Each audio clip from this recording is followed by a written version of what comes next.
Today I want you guys all to think about what would happen if you lost your sight. Right now, originally I was going to have you all cover your eyes up or close your eyes for the speech, but half of you fall asleep, and it would probably be bad. Although you get a good rest. So there is a population of blind people in the U.S. who just have that. They are either fully blind or they're partially blind, but they are what's considered legally blind. Some legally blind people are able to actually see a little bit, like it's all just all fuzzy, like if you were looking through a shower door or something like that. So what is being done one thing that's being done to help with this is there's some organizations out in the U.S. that are going and training dogs that will have harnesses and that will lead the blind people around. One I'm specifically talking about today is called Guide Dogs America. I personally, growing up, me and my family helped be part of that program and being part of a puppy raising program where we would take puppies for the program. They would bring the puppies, we'd get them, and we'd be training them in basic obedience and get them for the first about year and a half. Then they go from there. They go into intensive training up in the city of Silmar here in California, and they will get about 6 to 8 months of training with professional trainers up there, and then there's about a month training where they'll be matched up with the blind person, and then they'll go through the process and get matched up, and the blind person will learn how to work with the dog. So today, what I'm going to try to convince you guys to do is to take a look at potentially either looking into, going to inform you about Guide Dogs of America, and also potentially convince you to look either into looking more into the program or potentially being puppy raisers yourself, or being puppy raisers yourself. So some of the biggest benefits three of the biggest benefits of being the puppy raising program are the participants. So you have the three main groups that are affected are you have the puppy raisers themselves, you have the puppies, and you also have the blind person on the other end that is receiving the dog.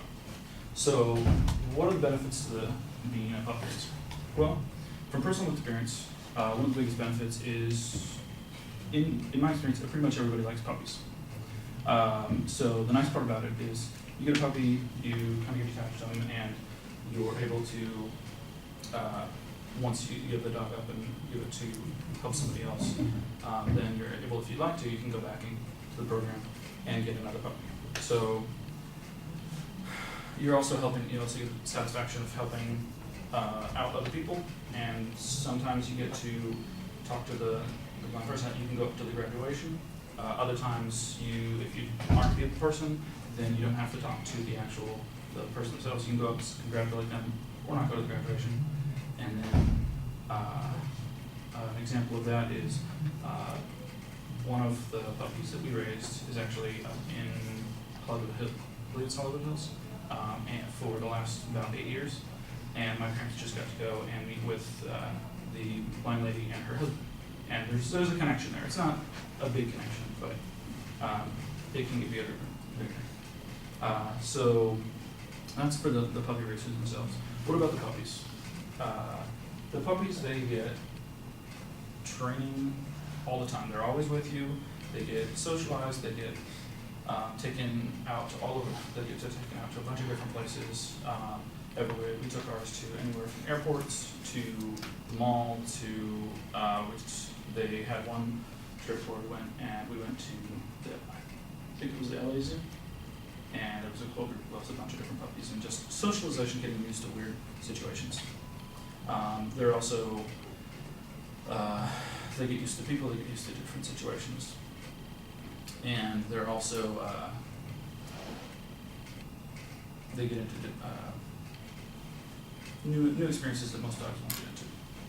But the biggest the biggest group that actually benefits from this is the blind person that receives the dog on the other end. They get a huge increase in mobility and their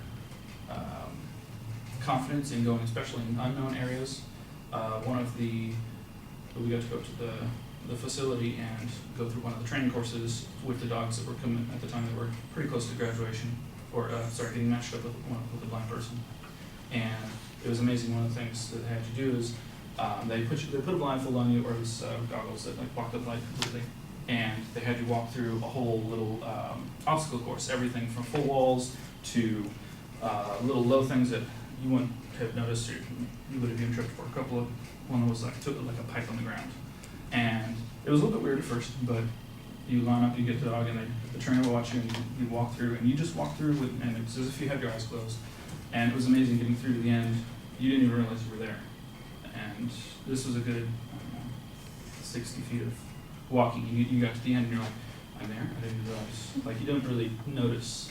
At first, you don't notice the dogs assisting you. But also, one of the bigger benefits for Guide Dogs America is the blind people themselves. They don't actually.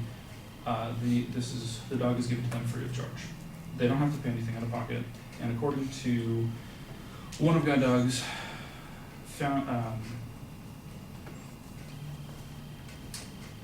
one of their biggest funders is actually a union for the international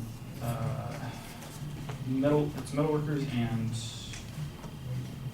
I think aerospace electricians or something like that. But they actually, according to their website, they estimate that currently in the last couple of years, the price of fully training a guide dog up and for GDA and giving it to a blind person is roughly on the order of about $42,000.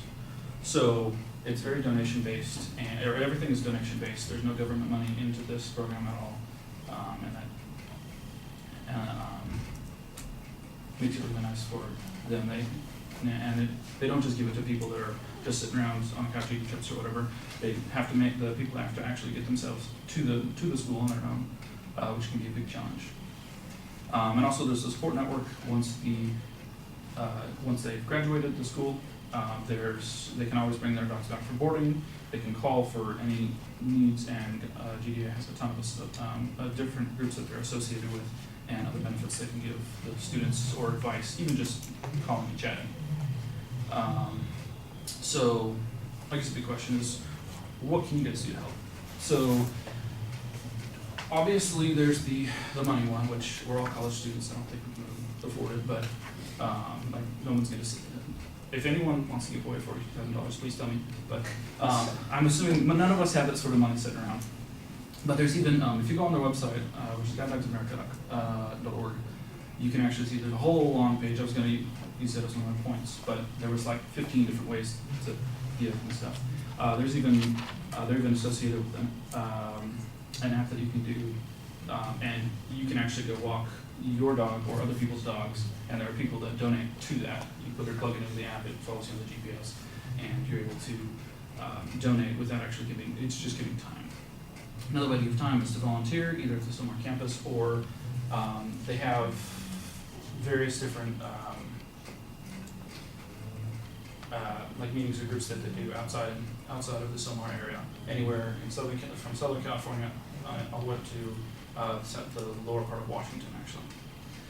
And that's one way you can donate time. Or the biggest thing is just to another way is to research it, look at it, look at the website potentially, and tell the people, that's one of the biggest ways is just getting awareness out there, just to know that there's a program out there that does this. So I wasn't able to go into a ton, but I hope this small slice that you were able to see about how GDA potentially works and helps with the giving of guide dogs to blind people. I hope this piqued your interest, and that you'll all either, if you have the $42,000 sitting around, donate that. If not, just look at the website and potentially tell people that you know. Thank you.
All right, Xavier, what did you think? I thought the speech was really good. You had a really good attention device. The thesis statement for your claim was easily identifiable. It was the guide dogs, or persuading us to help support the guide dogs of America. I like how you pulled the evidence through personal experience. You cited them well. Two things that I would say to improve on. It was kind of hard, and I was kind of like nitpicking because most of it was pretty good, but tripping over your ideas a little bit, just like a little more practice, even though it was pretty good. The flow you had, memorize the source title. You did stumble on that a little bit, but you did have really good transitions. You had a clear path on where you were going on organization-wise. The credibility was good. The evidence was good. Reasoning was good. So, great job.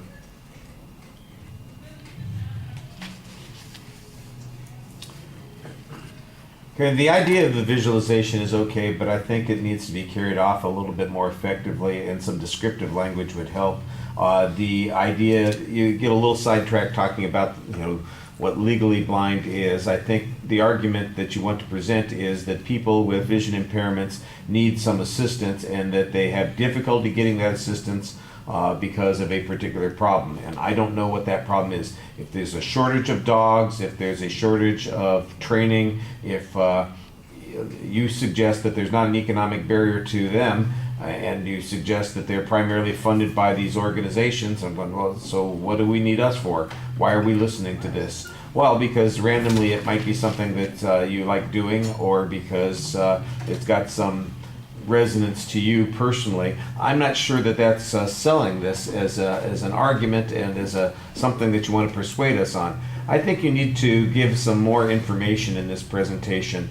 You sounded like at one point you had information about how many people are visually impaired and could potentially benefit from having access to an assist dog, but I don't get any number on that. I don't have any idea how many assist dogs there are. There's not any examples or experiences where you tell us how the assist dogs have changed somebody's life, or the closest we get to a discussion of what it is they end up doing is when they walk you through that experience that you talked about at the end, where the dog takes you the 60 feet through this particular pathway. I'm going, well, that's interesting, that's helpful, but I'm not sure how it impacts the people who are visually impaired and need the dogs.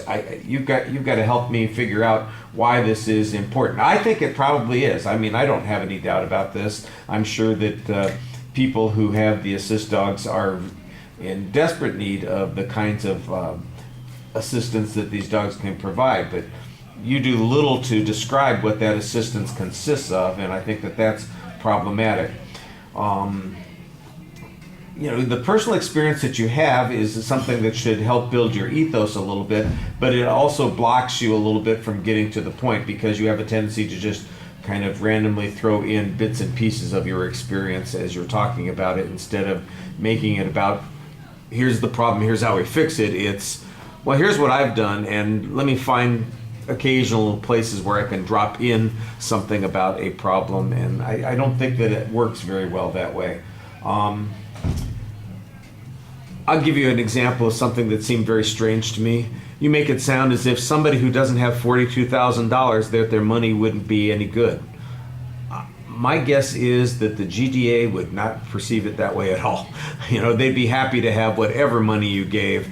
The fact that you don't have $42,000 to carry the cost of a single dog doesn't necessarily mean that 500 people each putting in, $10 each could produce that kind of money, or enough money to make a difference. And I think you're a little dismissive of other ways that people can participate. When you mentioned going to the website and finding a whole bunch of suggestions about things that people could do to assist, I'm going, okay, well, maybe this will develop the argument a little bit more, but it doesn't go very far. Apparently I can go to Silmar and walk dogs, and that's okay, but it seems to me like that's very limited, and it's not likely that it's going to make as big a difference as some other things that I might be able to do, including giving money, regardless of what the amount of money is. I don't think anybody, you're right, I doubt anybody in here is going to write a check for $42,000.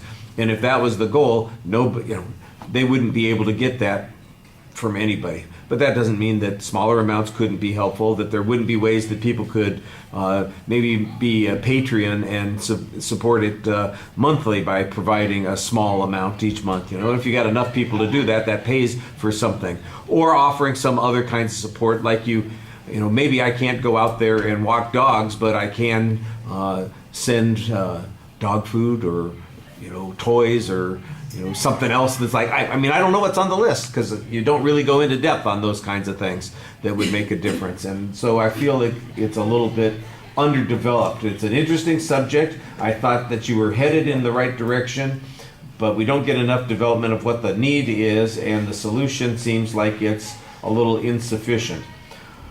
Presentation issues, I'm going to say the same thing I've said about several of your speeches before. You get into this low-key mode, and every time you slow down a little bit, you feel like it feels like you're coming out of the speech instead of building into the speech. You drop your voice at the end of sentences, and your energy level dissipates as a consequence. And I think you want to keep it up and more consistent and exciting. You've got a good experience here that you ought to be able to talk about, and I think your energy level dissipates because you drop out with your voice. Otherwise, everything else is pretty good. Your eye contact and your gestures, you definitely seem engaged. But the vocal thing is, I've mentioned it to you before, I know, and it's something that you need to work on. All right, thank you.